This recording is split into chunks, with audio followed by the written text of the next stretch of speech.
Good afternoon.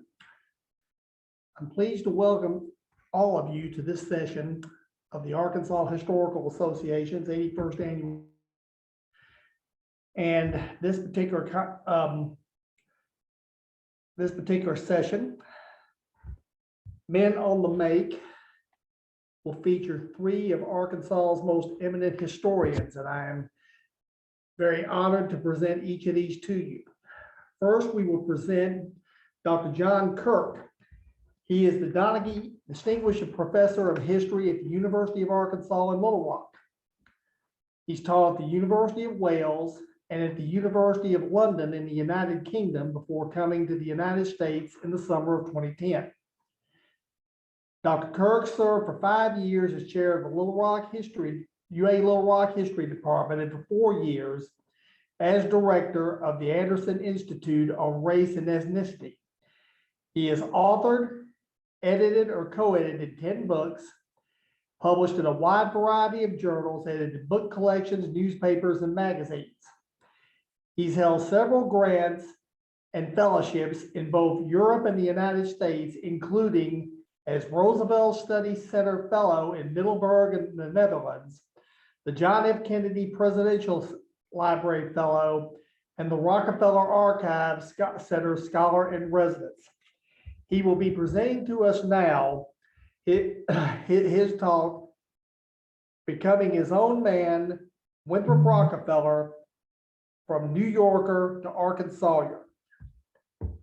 John, it's yours. Thank you, Revis. Good afternoon, everyone. Let me see if I can get this screen to share with you. Let's see.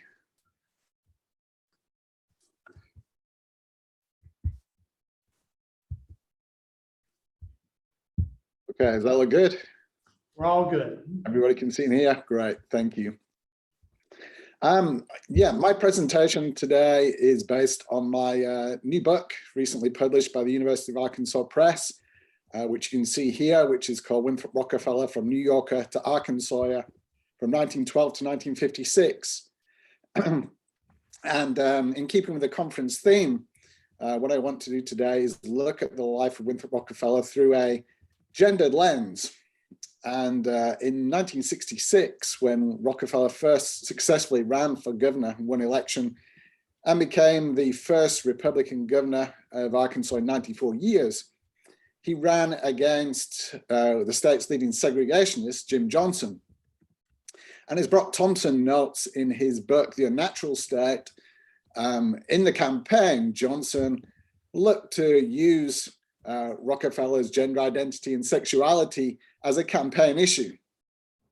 And Johnson tried to paint Rockefeller as what he called, quote, a prissy sissy, who was an effete northeastern liberal, metrosexual. I'm not sure Johnson actually used the term metrosexual. I'm not sure if it was invented then, but I think that's what he was getting at when he was putting these allegations forth and trying to present him as soft, less than masculine, and even hinted of a latent homosexuality in Rockefeller. And if you read the book and sort of research in the book, you understand what a kind of implicit irony that portrayal of Rockefeller was by Jim Johnson, since throughout much of his life and on his journey to Arkansas, Winthrop Rockefeller embraced a number of different gender identities, which were very much more masculine than that of his brothers in the so-called brothers generation of the Rockefeller family. In fact, what the book looks at is the various cycles that Winthrop Rockefeller went through to get to Arkansas, and bound up in that, amongst a number of other things, were the different sort of gender identities that Winthrop Rockefeller embraced that were decidedly more masculine than the than those of his brothers, who might be more kind of labeled in the way that Jim Johnson wanted to label the Rockefellers. In the sense, Johnson picked on the wrong Rockefeller for the wrong sort of reasons, I would argue. And what I want to do is take you through those various cycles that Rockefeller went through, and these gender identities of, firstly, an oil man working in the oil fields in the Southwest, then as an infantryman, the only one of the Rockefeller brothers to serve on the front lines of the Second World War, and then finally as a cattleman, which he moved to Arkansas to embrace when he bought the land on top Pettigene Mountain, embraced and set up Winthrop farms and embraced the cattleman. Incidentally, it's kind of interesting that Rockefeller did not see himself as a cowboy, but as a cattleman. He did not see himself as wearing a cowboy hat, but a cattleman's hat. He did not see himself as wearing cowboy boots, but cattleman's boots. And he insisted that Winthrop Farms was a cattle farm and not a cattle ranch. So he had a very strong sense of his own kind of identity and how he wanted to be viewed and how he wanted to be seen. So let's start with Rockefeller's family. So here's a picture of the family, and Rockefeller is here at the front as the fourth of the five brothers in the so-called brothers generation of the family. Here's the family patriarch in the center, John D. Rockefeller Sr., who founded Standard Oil. In the background is Rockefeller's father, John D. Rockefeller Jr., who took over the family fortune. In front of him is Winthrop's mother, Abby Aldrich Rockefeller. And then you have the children. On the left of your screen is Abby Aldrich Rockefeller, who was known in the family as Babs, and the only woman in the so-called brothers generation of the family, and her own gender identity in the family is kind of an interesting one in its own right, but worth a separate paper. Over on the other side is the eldest son, John D. Rockefeller III, who inherited the famous name and the seniority in the family and became the leading philanthropist in the family. If you look on the front row to your left is Lawrence Rockefeller, who became president of Eastern Airlines. Next to him, sitting on Senior's lap, is David Rockefeller, the youngest in the family, who was who went on to become the CEO of Chase Manhattan Bank. Then there's Winthrop, and finally on the furthest right-hand side at the front is Nelson Rockefeller, who was governor of New York and vice president of the United States under Gerald Ford. And from a very early age, Winthrop found it difficult to find his place in the family. He wasn't the oldest. Nelson and Lawrence kind of formed a tight-knit compact between them. David was the baby of the family, and Winthrop occupied this awkward sort of fourth son position, and found it difficult to fit in and find his place. And as Winthrop records, growing up, more often than not, Winthrop would play with the sons of the groundskeepers at Clycut on his father's estate on the weekends, play with the sons of the chauffeurs, and in the weekends he would go into Pocantico Hills, the town, or this kind of small settlement, which is where most of the staff from his father's place lived, and play with the boys there and organize them into litter squads and all those kinds of things. So from quite an early age, Winthrop engaged with people further afield than his own peer group amongst his brothers. What also set him apart was his education. His brothers went through Ivy League schools.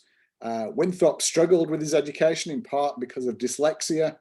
Just about managed to scrape into Yale University, but struggled since he entered there. Failed his first year. He was allowed to proceed to his second year as a sophomore. Failed his second year as a sophomore. He was allowed to repeat that, and then failed miserably again on the second time as a sophomore, and eventually resigned before he was thrown out of Yale. And all his brothers went on to successfully get degrees from Ivy League universities. So that, again, set him apart from the university. But what was more intriguing is what Rockefeller chose to do when he resigned from Yale, which was go into the oil industry. And here's Rockefeller in Luling, Texas in 1934. And Rockefeller determined that he wanted to go into the oil industry from the ground up. He started out as a roustabout working in the oil fields, and then worked his way up to the next step, which is a roughneck here, working on a drilling rig and mixing again with a group of folks out in the Texas oil fields that were quite different from the circle that the rest of his brothers were in at the time. And Rockefeller really embraced this life in the oil fields. He spent 3 years working on the ground floor in the oil fields and described them later as some of the happiest in his life. Rockefeller worked his way up through 3 years, eventually becoming junior oil executive. And here's Rockefeller on a trip as a young junior oil executive to Latin America in 1937 with his brother Nelson, who is the second from your left on this same journey. And Rockefeller sort of worked for Scone Oil Vacuum Company and enjoyed working as a junior executive, but what he didn't like very much was being desk bound. Throughout his life, Rockefeller kind of embraced a more grassroots, hands-on approach, which he enjoyed in the oil fields, and didn't really settle in the oil industry as a junior executive. What he liked the most was the travel. And Rockefeller here went to Latin America, circumnavigated the globe, was in charge of Middle Eastern operations, and just leading up to the Second World War, just as the Second World War broke out, took a tour of the Middle East, Africa, and Europe, and met many of the dignitaries in Europe just as war was breaking out over there. And when he came back to the United States, he was determined that he should play his part in the upcoming war. And in January 1941, a whole year before Pearl Harbor, Rockefeller enlisted as a private in the army. And while all of his brothers worked mostly desk jobs during the Second World War, Rockefeller was determined that he should become the person who served on the front lines. He argued that Rockefellers gained most than anybody else from the democracy that America enjoyed, and so therefore they should be on the front lines fighting this war for democracy. Rockefeller crisscrossed the United States, serving in the military, worked his way up to the rank of major, went overseas to Hawaii for training, then fought in the battles of Guam, Leyte, and Okinawa. And in the lead up to the battle for Okinawa, his transport ship, the USS Enrico, was attacked by a kamikaze pilot. All of the senior staff were killed, apart from him and his best friend, Graham Hawkes. And here's Winthrop in recovering on Guam in a Quonset hut with his hands bandaged, but still fascinatingly managing to hold a flaming cigar in his third-degree bandaged hands, along with friends from the 3rd Marines based on the island. And there they are, all smoking cigars, and as you can just about see in the bottom right-hand corner, drinking whiskey and sharing lots of goodies in the Army Quonset Hospital in Guam. So Rockefeller served 16 months overseas, came back, and spent 5.5 years of total in the military in the Second World War, and then came back to New York again and tried his hand as a married man in New York.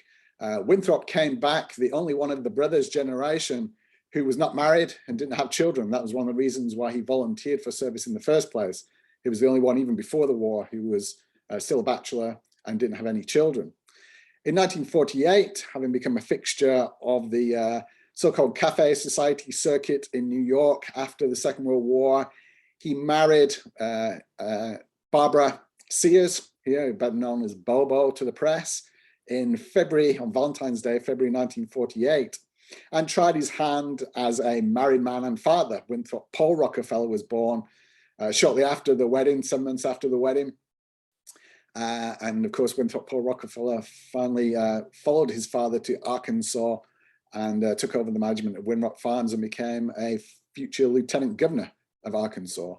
The marriage did not work out, and the couple separated after only 8 months of marriage, and what became an 8-month marriage turned into a 4-year divorce quickly afterwards.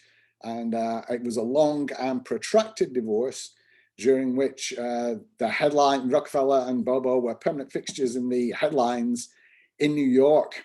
And Rockefeller looked to escape those headlines, first by going to Venezuela and later by going to Arkansas. And because the Rockefeller family were quite secretive and wanted to avoid those headlines, Rockefeller was kind of pushed out of New York by the headlines of the divorce and pulled to Arkansas because of an Army friend, Frank Newell, who was an insurance agent in Little Rock, who he knew well there. And it was Frank Newell who sold Winthrop on the idea of Winrock Farms atop Pettigene Mountain. He introduced him to Pettigene Mountain. Winthrop liked it there, decided to buy some land, set up Winrock Farms and expanded it into the operation which still exists today and also houses the Winthrop Rockefeller Institute, part of the University of Arkansas system. And there is Winthrop in the 1950s atop Pettigene Mountain on his Winrock Farms ranch. And although we're encouraged to see Winthrop Rockefeller's time in Arkansas as a break from his earlier life in New York, I think what's fascinating are, and what my book emphasizes, the continuities rather than the discontinuities that tied together the first 2/3 of Rockefeller's life as a New Yorker with the last third as an Arkansawyer. And I would say those gender identities that Rockefeller moved through kind of took him further and further away from the family, but embraced something that would eventually become a cattleman, that he was happy to embrace this identity as an oil man working in Texas, happy to embrace this identity as an infantryman fighting on the front lines of the Second World War. And finally, I don't think it's too much of a stretch to kind of see these as a continuum of cycles, led to him becoming a cattleman and moving away from the Northeast seaboard, where his brothers stayed for the rest of their lives, to Arkansas and becoming what is popularly known as and referred to today as the Arkansas Rockefeller. And that's how quickly 15 minutes goes, not very long to kind of skip over those cycles. But that is, in a nutshell and in shorthand, the way that Rockefeller kind of cycled through from being an Arkansawyer, from a New Yorker to an Arkansawyer, with a focus on those various gender identities and the ever shifting face and faces that Rockefeller assumed on that journey. All right, I will finish there on time and let the next person start. Thank you. Thank you so much, John. That was outstanding. We appreciate the effort and your work in this fascinating story. I'd like to move on to our next panelist, and also very well known to us, Tim Nutt, who is the director of the Historical Research Center at the University of Arkansas for Medical Sciences. He was previously employed as head of special collections at the University of Arkansas in Fayetteville and was the founding deputy curator at the Butler Center for Arkansas Studies. He co-created and served as the founding managing editor and staff historian at the award-winning Encyclopedia of Arkansas History and Culture while at the Butler Center. And he is also a past president of the AHA and a certified archivist. Tim will be presenting now his research entitled From the Tomato Capital to the Big Apple, Harvey Donegan and the Preservation of the Art, Architectural, and Cultural Scenes of New York City. It's all yours, Tim.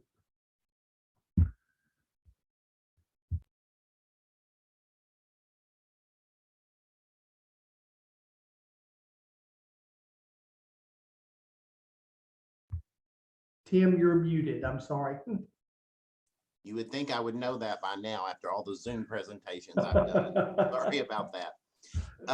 As I was saying to myself in my office, today I'm going to be talking about Harvey Donegan and his travel from Warren down in southeast Arkansas to New York City, and the circles that he revolved in New York City, and then his way of preserving the architecture and the cultural and the art scenes of New York City. So, but first I'd like to thank Tamara Jolly down in Warren, and Roy Dudley here in Little Rock, and Helen Latham also in Warren, for turning me onto Harvey's story and to giving me access to some of the materials and photographs that you're going to see in today's presentation. So to begin, as I mentioned, Harvey was born in Warren down in Bradley County, which is the tomato capital of the world, hence in the title.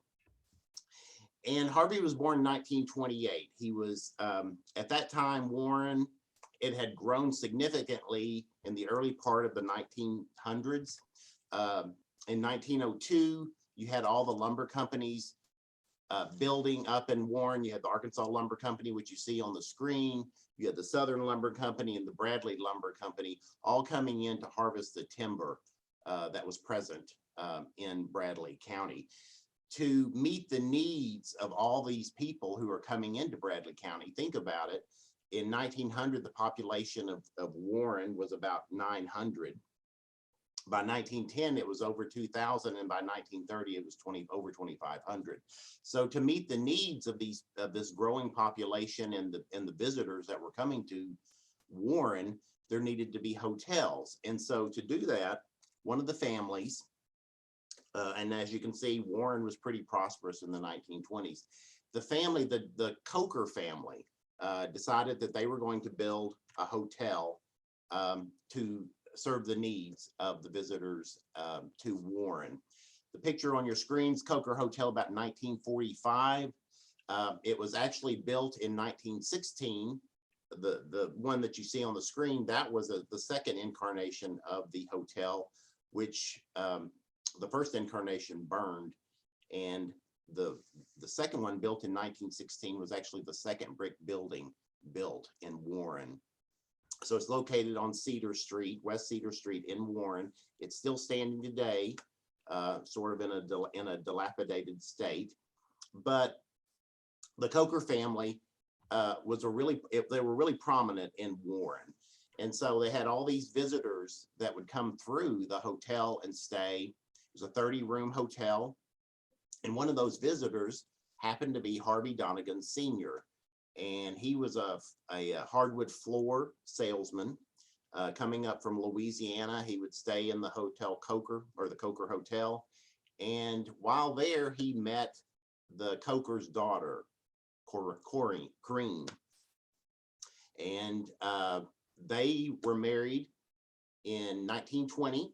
And then their first and only child was born in 1928, Harvey Donegan, who's the subject of this presentation.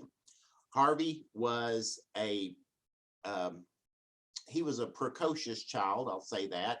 He was also, he was in the band, as you can see. He graduated in the National Honor Society from Warren High School in 1946.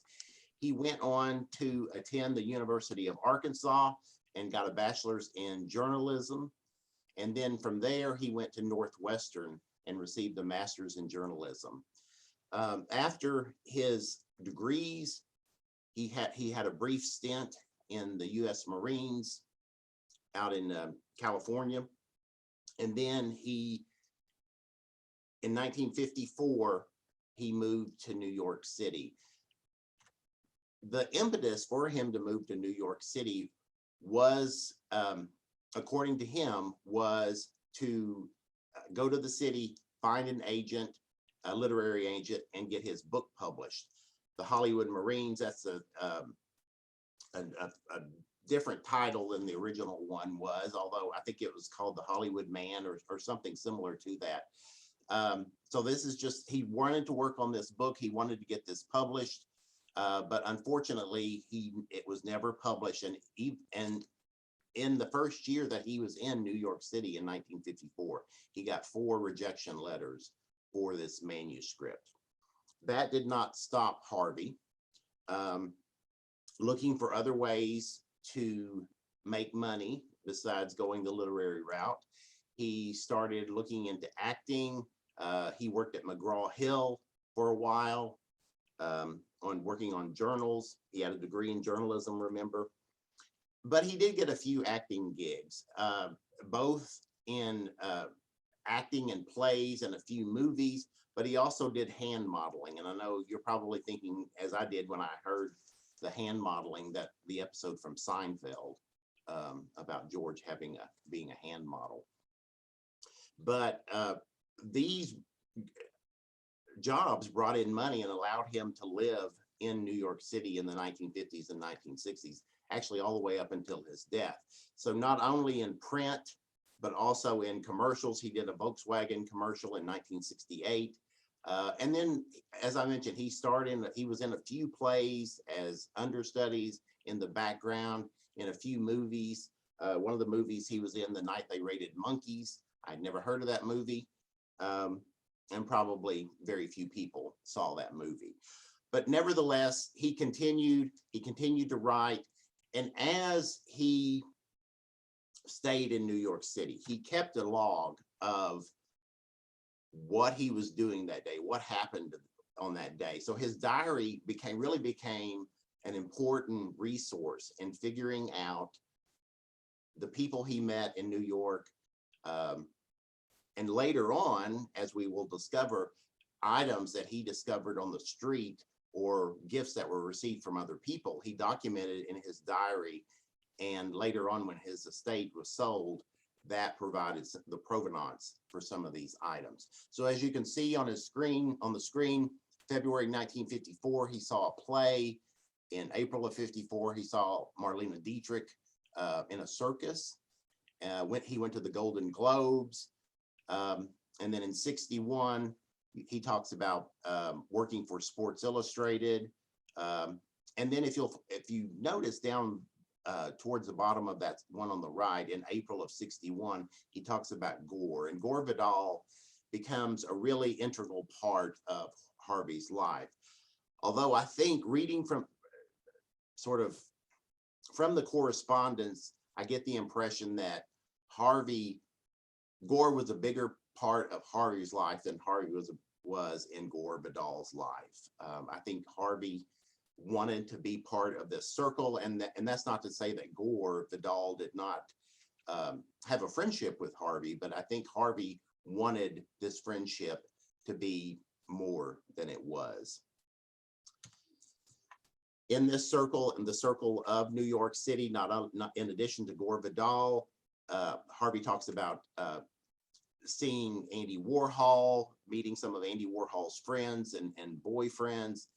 And then he also talks about meeting Larry Stanton, an artist who became actually good friends with Harvey and did some portraits of him through the years. So Harvey became a member of sort of the gay literary arts circle of New York City.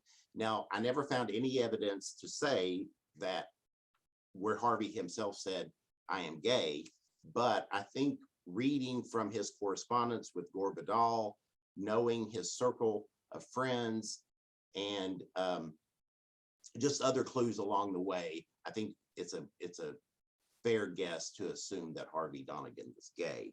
And actually, the correspondence that he has with Gore Vidal, here's just one example of that, where he talks about he has written an article about Gore and has sent it to Gore for his review. And Gore did not mince words when he replied to this. And actually, I'm gonna, so this is the letter where Harvey sends it to Gore. Here's a new version of the article. I tried to make it short and entertaining. Hope you don't find some of it offensive. I'll call you later this week to ask about the parts in red. So manuscript that he had shopped around to different magazines about Gore Vidal, and Gore Vidal writes back, "Dear Harvey, generally well written, but beware of sounding like a faggot in a bar, talking to peers. Even if this were meant to be an attack on me, to work it would have to be written straight for a civilian audience." So just another clue about Harvey's sexuality. And as you can see, and as I mentioned, Gore Vidal did not mince words with Harvey. And in fact, other letters to Gore Vidal, Harvey touches on the gay scene in New York City. 1962, he writes to Gore. Let's see, where he talks about the bars. The bars have all been raided or have signs in them about which direction we must face while drinking. Next, they'll give out hats with blinders. Perhaps after the elections, the best will be off. The bets will be off. And then later in 69, in July of 69, immediately following the Stonewall riots, he writes to Gore, the Stonewall, a gay bar, was raided and it developed into a small riot which lasted 4 days. Fellows calling for gay power and kissing on the streets and making a picnic of it. The police in their blue helmets. Luckily, no one was hurt. I think the situation will mark the beginning of an organized gay political movement, however. So all these, and Gore pretty much became Harvey's confidant, even though it probably wasn't reciprocated with Gore Vidal. Another interesting thing about the correspondence between Gore and Harvey was that he runs into these people, and he tells Gore that he runs into these people, including Ben Piazza, who is a native of Little Rock. And he mentions to Gore, don't think I mentioned that Ben Piazza is now writing. In fact, I always forget to mention many things. Anyway, according to Edward Albee, Ben is just about the most promising author around novels, I think. So really his correspondence with Gore, his diary, really a rich resource for information about New York City and literary and artistic circles in New York. So going back to the Coker Hotel, Harvey would come back to visit. He would come and visit his mother. His father had died in 1938. His mother still operated the hotel up until 1979.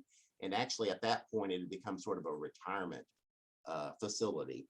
But he would come and visit. He had, his mother had an apartment. He had an apartment where he would bring stuff, and he would sort of have his own second home in Warren.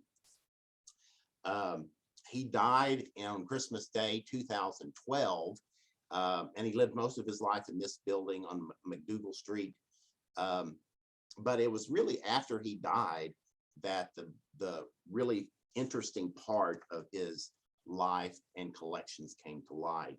There was a building on the grounds of the hotel that became a beauty shop. Helen Lathan was bequeathed that. The executors came down to look at the hotel to see what was in there. They picked a few things, but for the most part, they left it to Tamara Jolly and her mother, Helen. So here's just some of the things. When they went into the hotel, they found political buttons, some Kmart pottery, posters, travel posters, American Airlines. You see different posters on the wall, different artworks from Larry Stanton, letters from Gore Vidal in the hotel, signed posters from David Hockney, other paintings. So all of this was eventually gathered together and sold by Roy Dudley Estate Sales here in Little Rock.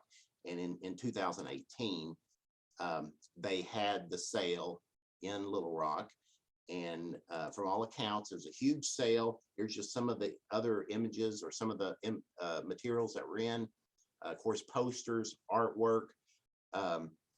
And one of the interesting things that was, and again, that diary provided a guideline as to what they might possibly find in the hotel, and they were able to track some of the things. Here's one of the things, a Picasso ashtray that was noted in the diary, but it was never found until they realized that it was just being used as an ashtray. So that was kind of an interesting thing. Other interesting things, there was Andy Warhol's discharge papers from Columbus Hospital, a telephone booth, which you wonder how a telephone booth would get to Warren. And then not only that, but you had this concrete capitol in the top right of your screen that came from the collapse of the Central Hotel in 1973. Harvey scavenged all these things from the street, and somehow they ended up back in Warren. We don't know exactly how they ended up back in Warren, but either by the bus or if he drove or whatever. But the Capitol is one of the things, weighs 100 pounds or more, that ended up in Warren. The Coker Hotel, as I mentioned, still exists. It's dilapidated now. Here are just some pictures from last year of the condition of the Coker Hotel. And I think Rachel Patton is on here, and I believe the Coker Hotel was listed as one of the endangered places in Arkansas, maybe in 2012, maybe. But still a fascinating collection. There's still some things left in there. And it's just amazing collection of what Harvey Donegan, a rural Arkansan from Warren, Arkansas, ended up in New York and met all these famous people, Andy Warhol, Gore Vidal, became friends with them and shipped all this material, all this historic material back to Arkansas. I know that's a brief overview of Harvey's life, but I'll leave it at there. So thank you all very much. Tim, thank you so much. It's a very fascinating story, and of course, I've already seen several questions coming up that you'll get to field here in just a few moments. Good, thank you. All right. Now I'd like to introduce Dr. Blake Wintory, who is the Director of Preservation at the Heritage Foundation of Williamson County, Tennessee, and previously spent a decade as the Director of Lake Fork Plantation House, which is an Arkansas State University heritage site in Chico County. And I was once proud to be associated with ASU heritage sites as well. His scholarly work can be found in the Arkansas Historical Quarterly, Preservation Mississippi blog, the Arkansas Review, the biographical database of Black women suffragists, and most recently, an Encyclopedia of Arkansas entry on Arkansas's 87 19th century African-American legislators. Blake's presentation will be Edward Allen Fulton, Missouri slave, Chicago abolitionist, and Arkansas political leader. Blake, it's all yours. Thank you, Revis. Am I sharing my screen correctly? Maybe. There we go. You are, yes. Okay. Edward Allen Fulton is a consequential yet little known Arkansas African-American politician who served one term in the Arkansas General Assembly during Reconstruction from Drew County. His tenure during Reconstruction sheds light on Republican deal-making and infighting and the role of patronage in the party at the end of Reconstruction. His early life as a slave in Kentucky and Missouri and work as an abolitionist in Chicago are also of interest. So, I've done a lot of work on Arkansas's African-American legislators, and a lot of these men didn't leave a lot of records. Edward A. Fulton is kind of an exception. He did leave a lot of records piecemeal in newspapers from the 1850s through, I guess, not really newspapers, but city directories until his death, I think around 1904. But I was going to share with you about 3 resources early on that I've come across that have really helped guide me to piece together his life. So this first one is an article, a bio of him that's in the Cleveland Gazette from 1887. The Cleveland Gazette was an African-American newspaper. And at this point in Fulton's life, he was back in Arkansas after leaving at one point, going back to Missouri, and he's editing the Little Rock Sun. But this bio of him really outlined a lot of his life, giving me a date for when he was born, March 20th, 1833 in Louisville, Kentucky. It also mentions his career as an abolitionist in Illinois from 1851 to 1860, and also mentions a long list of individuals, prominent individuals, African-American abolitionists that he was associated with in Chicago. He was also the Grand Mason of the Ohio Prince Hall Masons. Illinois' Prince Hall Masons were under the jurisdiction of Ohio. He also claimed that he was a recruiting agent for the 54th Massachusetts and other USCT regiments. And then bringing him to Arkansas in 1866, he says he spent 2 years in Chico County doing agriculture, being a planter. 1870, he says he's a deputy U.S. Marshal at Monticello and a U.S. tax collector, which means basically he was a census enumerator, deputy U.S. Marshal. And he also represented Drew County in the General Assembly in 1871 and was on the Brooks ticket, the Bridentail ticket, as Secretary of State in 1872. So that was a really important resource. There we go. Second resource is in 1866, Fulton decided to open up a bank account with the Freedmen's Bureau. I'm sorry, with the Freedmen's Bank. And on this account, Fulton gives us some more details of his life. It asks the name of his master or his former master, which was Levi Gobin. And it also asks what plantation he lived on. He did not live on a plantation, but he was enslaved in Livingston County, Missouri. Gives us the name of his children, which I've not been very successful tracing really any of his descendants or his two wives. His place of birth again, and a residence in Quincy, Illinois. And also lists his occupation as intelligence office, which confused me for a long time because this is not a reference to him being in the military or being a spy in the Civil War. This is a reference to him being an employment agent. And my cat is making a lot of noise.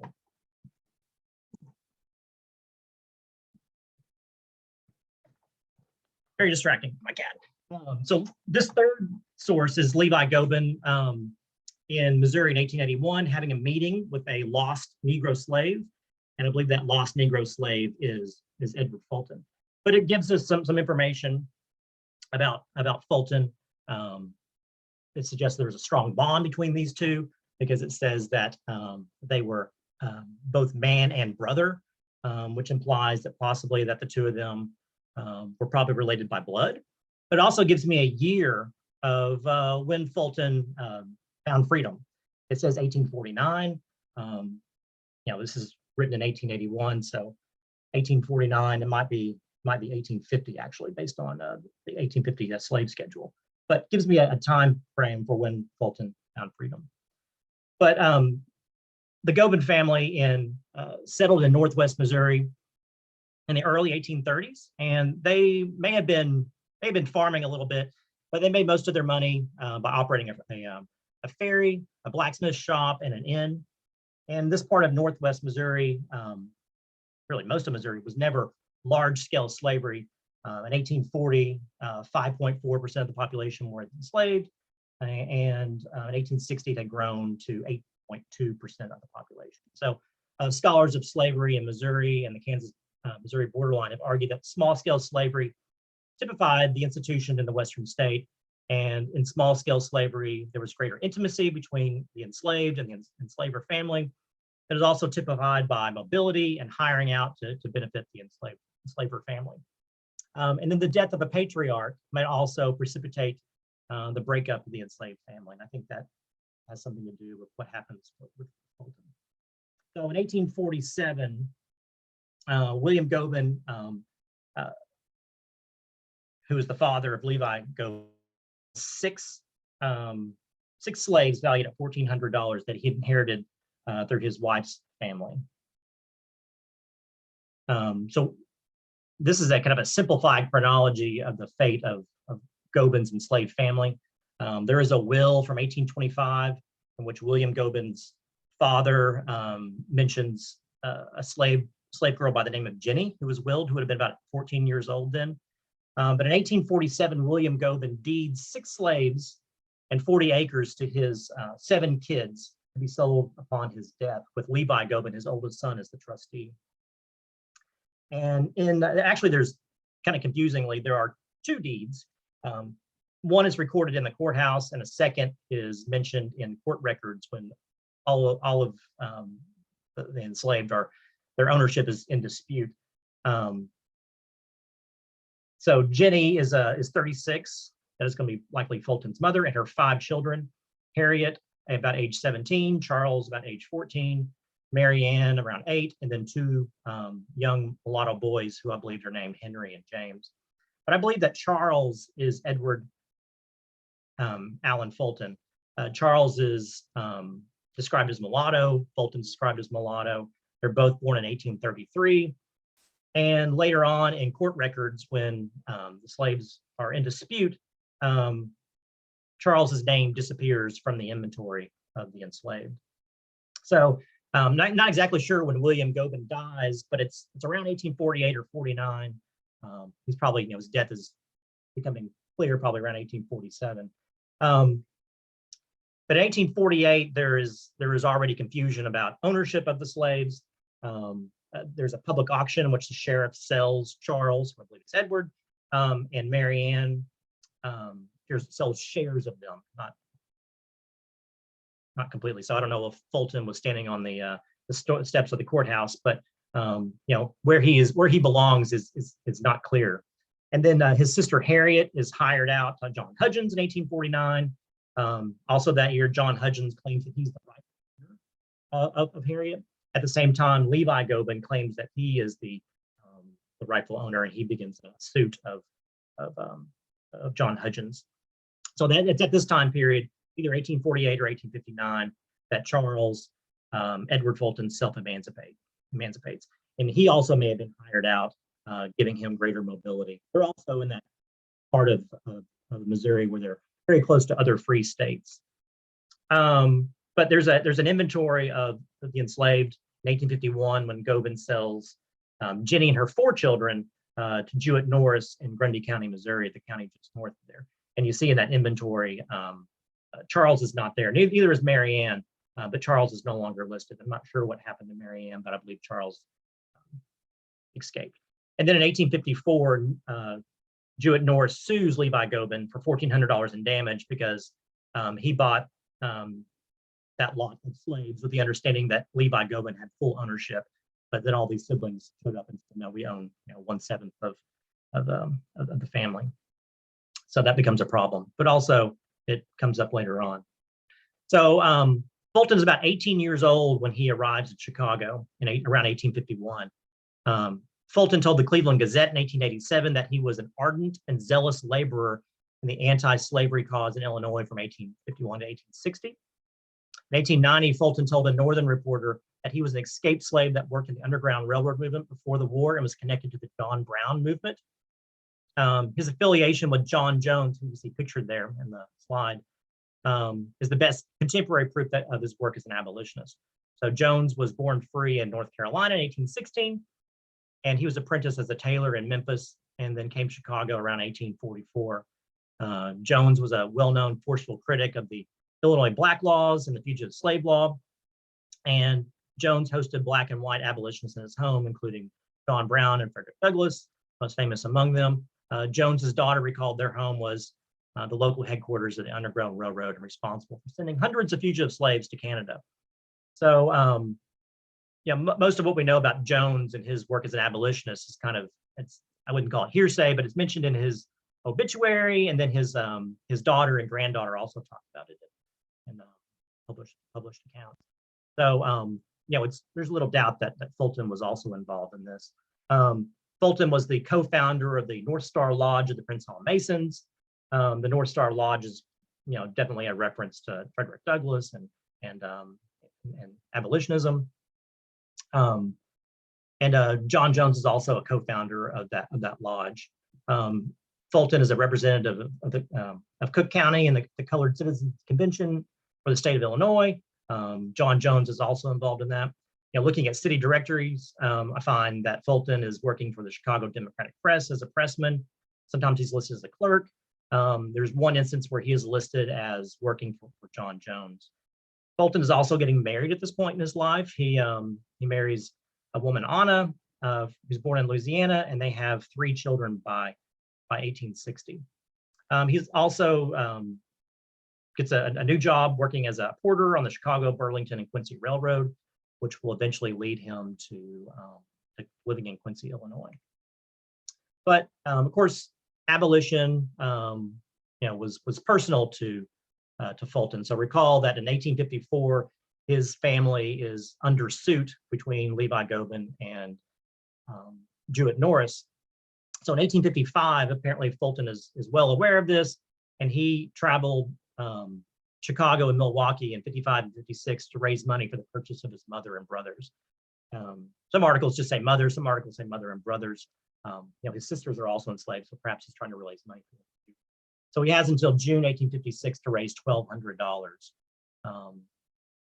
And these cases went all the way to the Missouri Supreme Court, so there was probably some sort of deadline that he was aware of. But this article from the Milwaukee Daily Sentinel in 1856 shows that he had raised $100.32 at Fond du Lac. And it also mentions that he has a book of evidence that he is showing. I would love to know what was in that book of evidence.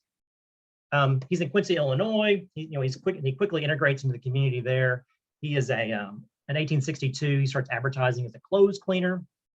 And there's no doubt that this occupation is something he learned from John Jones. There's a very similar advertisement that John Jones published in Chicago papers in 1860. But he's also becomes an advisor for the colored school in Quincy, Illinois, and helps bring a teacher from Chicago. And then he's also presiding over a meeting of colored citizens when they celebrate the Emancipation Proclamation. Fulton claimed that he was a recruiter for U.S. colored troops.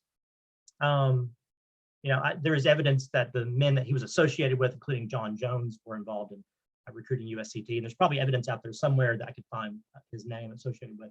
But there is a letter in Illinois Governor Richard Yates's papers in which Fulton inquires about organizing and arming colored men. Actually, the letter he writes, it does not exist, but does not extant. But the governor's executive secretary's response to Fulton is still in the papers, in which he says that we don't have any arrangements for that right now, but they're under discussion. So during the Civil War, it looks like Fulton registers for the draft in Quincy in June 1863, and then he registers a second time in St. Louis, either later that year or possibly earlier the next year. He's in Memphis by 1865. He's working as an intelligence office or employment agent.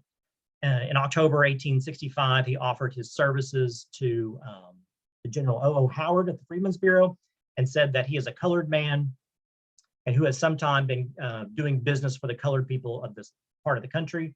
At this present time, he has 1,000 laborers who do different kinds of work, farming, chopping wood, et cetera, et cetera. I can furnish 150 hands at wages ranging from $8 to $20 per month. And in the Freedmen's Bureau records, there is evidence that he did provide laborers to plantations in Arkansas County as well as Tunica County, Mississippi. And it's probably during this work that he meets James W. Mason.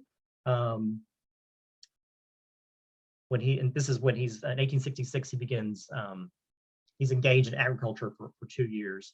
So that little clue in the 1887 bio led me to a deed in the Chico County records in which it tells me that Fulton is partnering with two African-American men, Patrick Bailey, who was born in Pennsylvania, and then James W. Mason, the mulatto son of Arkansas's largest planter and slave owner, Elijah Worthington, before the war.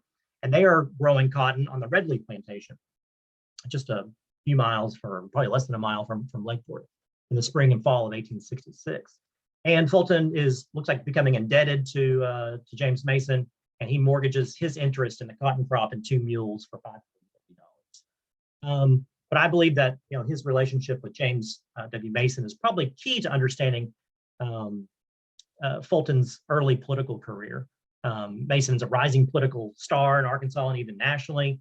He is the first African-American postmaster in the country that is known. He becomes a postmaster at Sunnyside in 1866. Very early for an African-American man to get a position like that. He becomes a delegate to the Arkansas Constitutional Convention, state senator for 2 terms, and he's also getting these federal appointments, so it shows a connection to U.S. senators and the Grant administration, U.S. Grant administration. He's appointed to the Sierra Leone Court of Arbitration, and he's also appointed minister to Liberia. He does not report to either one of those, but it does show his connection that he has. So I'm going to skip ahead a little bit and tell you about what Fulton did in the General Assembly in 1871. He was a very strong and vocal opponent of Governor Powell Clayton. So Fulton is a Republican, but he is a bride and tell Republican, and he is opposing Clayton at almost every move. So in the impeachment of Lieutenant James Johnson, Clayton's Republican rival, he votes against that. Fulton then leads the impeachment committee against Governor Clayton, which ultimately fails, but he's very vocal about his belief that Clayton is corrupt. He then leads the committee to impeach Supreme Court Justice John McClure. And then when the legislature elevates Powell Clayton to U.S. Senate, he and Mason both vote against him, voting for James T. White. I'm not sure if Mason votes for James T. White. I know Fulton votes for James T. White. And later on, he explains to a Monticello audience that he looked at Clayton as the worst man in the state, that there was, vast evidence of his corruption. So it's, Reconstruction is confusing. And so I've been struggling to understand, with so much in common ideologically, why are Republicans, especially Fulton, fighting with each other? Like this edited book that came out recently about Arkansas, Reconstruction is a confused and confusing affair. And my first attempt to understand this, I just threw it up to, it was just party infighting and personalities.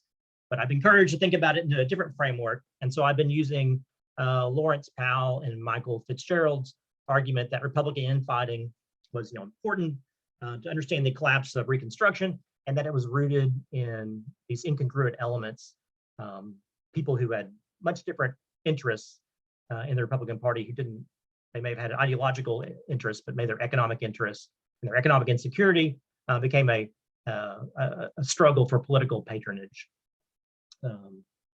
So Powell says that that factional quarrels and infighting among Republicans had more than a casual bearing on the collapse of Reconstruction, and he says that it's frankly bewildering and hard to explain. So I think that Mason is key to understanding this with Fulton. So both men opposed Powell, Clayton, not necessarily on ideological grounds, but on his control of the patronage system. So we know Mason was in a very strong position politically and financially. He was stable. He was worth $10,000 according to the 1870 census. And he also had the backing of the African-American majority in Chico County. And he's also getting these federal appointments. And so it looks like, I can't prove this exactly, but it looks like Fulton, when he's appointed census enumerator, deputy U.S. Marshal, Mason is probably helping Fulton. I can prove, based on newspaper accounts, that Mason did help Fulton win election as a Bridentel Republican in 1870 for the 1871 legislative session. So there's newspaper accounts that Mason called a Bridentel convention that opposed Clayton's minstrel convention. And the Morning Republican said that Mason was part of an effort of federal patronage, of men with federal patronage, to oppose state government office holders. And they said it was either rule or ruin. We're just fighting over these over patronage. Later on, the Morning Republican described Mason and claimed that Mr. Mason had no objection in forcing non-residents like Fulton on the people of another county, Drew County. So, and then after all of this, Fulton is appointed postmaster and revenue assessor after the session is ended. So he gets another federal appointment. He's outside the state. And here's some examples of the Arkansas Gazette. They also they're rooting for the Bridentel Republicans and as conservative Democrats, and they are critical of Powell Clayton for a lot of reasons, for its corruption. But they see that all of these Clayton men like Herbert Marr and Mr. Preddy of Drew County winning election as minstrel Republicans or Clayton Republicans, and then getting plum jobs, state jobs after. And I guess one thing to point out, there was those dueling conventions, but it looks like there was a compromise, and two Clayton men went to the General Assembly, and then one Fulton, one Bridentel went to the General Assembly. So Fulton's criticisms of Clayton did not go unpunished. Fulton later recalled that he had been approached by Clayton representatives and offered control of all the appointments in the 22nd Senatorial District, from constable to sheriff. He would stop attacking the administration. Fulton says that he refused this, and a few days later, a man named by the John Murray appeared, who was criticizing him. John Murray was from Pine Bluff, and he came down and he was spreading bad information about Fulton and Fulton's opinion. And Fulton confronted him and beat him, and Fulton went and paid a fine and thought it was over. But John Murray decided to press charges of attempted murder, and they went to arrest him. And when he was being arrested, John Murray appeared from behind a bush, I believe, and and shot Fulton a few times, which did not kill him. But that was the political payback. And it was believed that Murray was sent there by Herbert Marr, Clayton's man in the General Assembly, and then Clayton gave him that job in Drew County. So I think that Fulton is going to be the bride and tail candidate for the Secretary of State in the next election, which that devolves into the Brooks-Baxter War.